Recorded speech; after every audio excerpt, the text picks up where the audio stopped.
السلام علیکم دوستو، آج کی ویڈیو میں جو حدیث پاک میں آپ لوگ کے سامنے بیان کرنے جا رہا ہوں، اسے سننے اور دیکھنے میں ہم سب کی کافی زیادہ کامیابی ہے۔ نحمدہ و نصلی علی رسولہ الکریم، اما بعد فاعوذ باللہ من الشیطان الرجیم، بسم اللہ الرحمن الرحیم۔ نبی اکرم صلی اللہ علیہ وسلم کا پاک ارشاد ہے کہ دو آدمیوں کی جماعت کی نماز کہ ایک امام ہو ایک مقتدی، اللہ کے نزدیک 4 آدمیوں کے علیحدہ نماز سے زیادہ پسندیدہ ہے۔ اسی طرح 4 آدمیوں کی جماعت کی نماز 8 آدمیوں کی متفرق نماز سے زیادہ محبوب ہے، اور 8 آدمیوں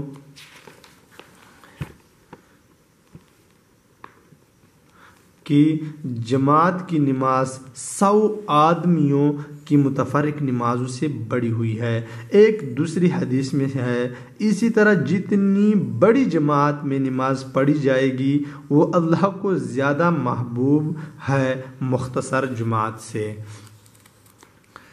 جو لوگ یہ سمجھتے ہیں کہ 2-4 آدمی مل کر گھر، دکان وغیرہ پر جماعت کر لیں وہ کافی ہے، اول تو یہ اس میں مسجد کا ثواب شروع ہی سے نہیں ہوتا، دوسرے کثرت جماعت کے ثواب سے بھی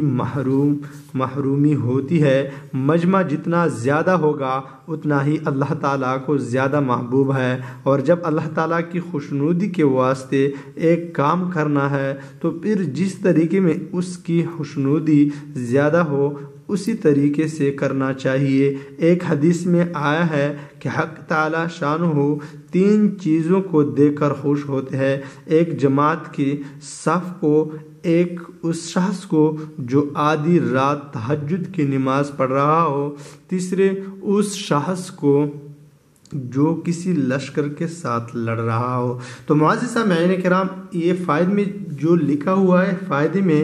جو بیان کیا گیا ہے کہ گھر، دکان وغیرہ میں نماز کرنا، اس میں نہ تو مسجد کا ثواب ہوتا ہے، اس سے مراد یہی ہے کہ آپ یہ عادت بنا لیں کہ جہاں پر بھی ہو نماز پڑھا جائے، 2 آدمی